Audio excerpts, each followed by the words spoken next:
이곳은 남양주시 소재하고 있는 예빈산에 등산하기 위해서는 반드시 많은 분들이 거치고 올라가는 천주교 공원묘지 소화묘원에 나와 있습니다.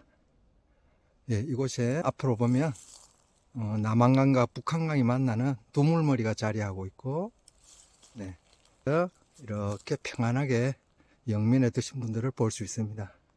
예빈산 위로 등산을 하면 직녀봉과 견우봉을 이렇게 탐방하게 되는데요. 여기서 그렇게 멀지 않은 곳이 있습니다. 또한 새벽이나 안개 낀 날, 또 맑은 하늘, 밤하늘 사진을 찍기 위해서 많은 사진 작가분들이 자주 탐방하시는 그런 곳이 되겠습니다. 오늘 제가 안내를 해드리고 여러분들 다음에 등산길 오실 때 한번 둘러보실 수 있는, 그리고 많은 분들을 함께 추모해 줄 수 있는 그런 시간 갖게 되기를 진심으로 기원드리겠습니다.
오늘은 신변정리 그 첫 번째로 주제를 사망진단서로 잡아봤습니다. 15년 동안에 장례 지도사로 일을 해오면서 장례가 발생한 곳에 출동하면 몇 가지 준비사항을 말씀드릴 때 꼭 빠뜨리지 않고 준비해 두셔야 한다고 말씀드리는 것이 바로 사망진단서입니다. 왜냐하면 사망진단서는 고인께서 저 세상으로 여행을 출발하시는 여행권과 승차권이나 마찬가지입니다. 이 사망진단서가 없으면 장례식장에서 어떠한 장례 행사 진행도 이루어지지 않습니다. 그만큼 이 사망진단서, 고인이 최종적으로 운명하셨다는 증명서를 발급받아야만이 장례 절차가 진행되는 것입니다. 에드워드 영이라는 성서학자는 그런 말씀을 하셨죠. 인간은 태어나면서부터 바로 죽음이 시작된다라고 말을 했습니다. 우리 현행 민법 제3조에도 보면 사람은 생존하는 동안 권리와 의무의 주체가 된다라고 되어 있습니다. 이 생존한 동안이라는 게 바로 출생과 더불어 권리 능력을 취득하고 사망과 동시에 권리와 의무로부터 완전히 벗어나게 되는 것입니다. 작년 9월 8일 오후 영국의 영연방 16개국의 수장으로 있던 엘리자베스 여왕께서 서거하였습니다.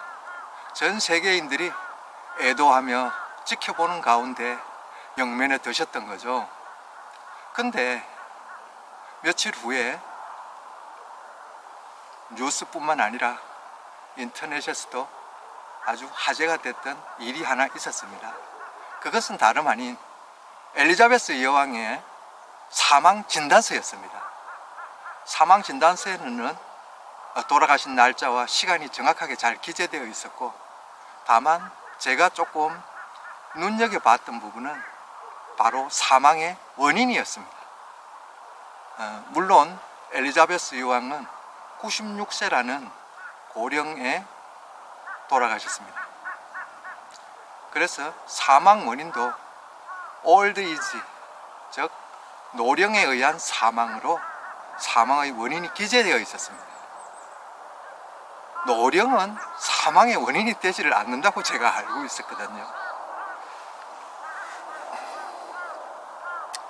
우리는 흔히 늙으면 죽어야지 또는 늙어서 죽었다 라는 말을 하기는 하지만 결코 이것은 사망 원인이 될 수가 없습니다.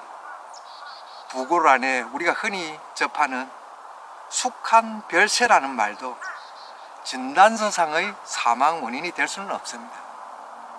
특이할 만한 것은 수백 가지 진단명 안에 노환이나 또는 노쇠 이런 사망 원인에 기재할 진단명이 절대 아니라는 것이죠. 우리나라 사망 원인 진단명은 한국 표준 질병 4인 분류를 따라야 합니다. 우리가 또 하나 이 사망저 진단서를 이 장례식장에 도착해서 사망 진단서를 꼼꼼하게 살피는 이유는 바로 사망의 종류 때문에. 원인은 조금 전에 제가 진단명이 정확하게 나와 있기 때문에 그에 따르면 되는데, 사망의 종류는 어떻게 돌아가셨느냐는 걸 묻는 겁니다. 법률적 사망 원인을 따지는 거죠. 사람이 자연사, 병으로 돌아가셨다면 법이 개입할 여지가 전혀 없습니다. 그렇습니다. 이 병사와 외인사, 즉 외부적인 원인에 의한 죽음이라는 거죠. 이렇게 나누고 병사인지 외인사인지 그조차 알 수 없을 때는 기타 및 불상이라고 진단서상에 표시합니다. 즉 이렇게 사망 원인을 알 수 없어서 불상 또는 알 수 없음이라고 기재하는 경우에는 사망 신고는 물론이거니와 매장 또는 하장 등의 장례 절차는 일체 진행할 수 없으며 변사자로서 신고해야 하고 수사기관과 검사의 지휘를 받게 됩니다. 최종적으로 검사 지휘서 통상적으로는 이렇게 기재되어 있습니다. 사체를 유족에게 인도하라. 이런 문구를 받기 전에는 장례 절차가 진행되지가 않습니다. 많은 유가족들이 심리적으로 매우 힘들어하며 기다리게 되는데, 특히 사인이 매우 의심스러운 경우 검사는 부검, 오토퍼시라 그러죠. 부검을 지휘하게 되고 그 결과에 나올 때까지 기다려야 하기도 합니다. 사망 진단서라는 서류는 출생증명서와는 달리 사람이 태어나서 삶을 마무리하고 영원히 그 모습이 사라지는 것이기에 돌이킬 수 없는 실수를 미연에 방지하고자 신중에 신중을 기하는 것입니다. 또한 사망 진단서는 한 장의 서류 이상의 깊은 의미를 가지고 있습니다. 출생증명서나 사망 진단서의 공통점은 둘 다 머무르는 곳에서 떠난다는 사실입니다. 출생은 편안하고 따뜻한 모태에서 떠나야 하고, 죽음은 삶에서 떠나는 것입니다. 삶으로의 여행이 출생이라면 영원으로의 여행이 죽음인 것입니다. 사망의 장소 또한 고인에게 아주 중요한 의미를 가지고 있습니다. 1990년 이전까지만 해도 주로 바깥에서 객사하면 되지 않는다라는 우리 전통적인 그런 믿음에 의해서 병원에서 입원을 해가지고도 통상적으로 더 이상 병원에서 치료할 방법이 없을 경우 의사 선생님들과 또는 환자의 보호자들은 집으로 댁으로 살아계시는 분을 모십니다. 왜냐하면 객사를 방지하겠다는 거죠. 그렇게 해서 다 댁으로 돌아오셔가지고 댁에서 임종을 맞이하셨습니다. 그게 90년대 전까지예요. 불과 지금부터 30년 전이죠. 근데 지금은 그렇지가 않습니다. 2020년도 통계 기준에 의하면 75에서 80% 이상이 의료기관, 즉 병원이라든지 또 요양병원 등에서 임종을 맞이하고 있습니다. 이 임종 장소는 굉장히 중요한 의미를 가지는데요. 이 부분에 대해서는 차후에 제가 또다시 이 임종 장소의 중요함이나 우리 사회에서 지금 함께 고민해야 할 부분도 이곳에 있습니다. 이 문제는 다시 한번 다루도록 해보겠습니다. 사망 진단서를 살펴보아야 지금 현재 통상적으로 장례 행사 일정이나 그런 재반 사항들을 의논할 수 있는 것이죠. 따라서 사망 진단서는 고인의 마지막 여행을 출발할 수 있는 승차권이나 통행증과도 같은 것입니다. 입관 일시, 발인 일시 등이 순차적으로 일정이 정해지고요. 이 사망 진단서는 장례식장뿐만 아니라 화장장에도 반드시 제출해야 되는 서류입니다. 그리고 사망 신고에 당연히 필요하게 되는 것입니다. 보험이나 이런 경우 상속 여러 부분에서 이 사망 진단서 꼭 필요로 하는 필수적인 서류가 되는 것입니다. 출생은 원인이 하나밖에 없죠. 태어나는 것 자체가 출생 증명서 원인입니다. 하지만은 이렇게 사망 진단서상의 원인은 단순히 죽었다, 돌아가셨다, 그것이 아니라 그런 죽음에 이르게 되는 숱한 여러 가지의 사망 원인이 존재하는 것입니다. 오늘 하루도 여러분 다 무사하셨다면 그 많은 사망의 원인들을 다 피하고 생존하신 거죠. 예, 오늘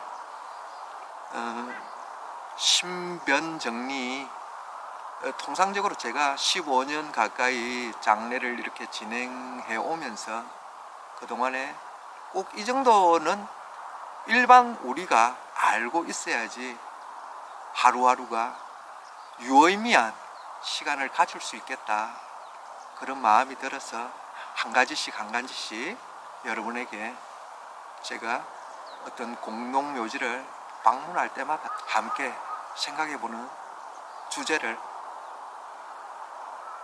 오늘은 사망진단서에 대해서 말씀드렸습니다. 그럼 다음에 또 뵙도록 하겠습니다.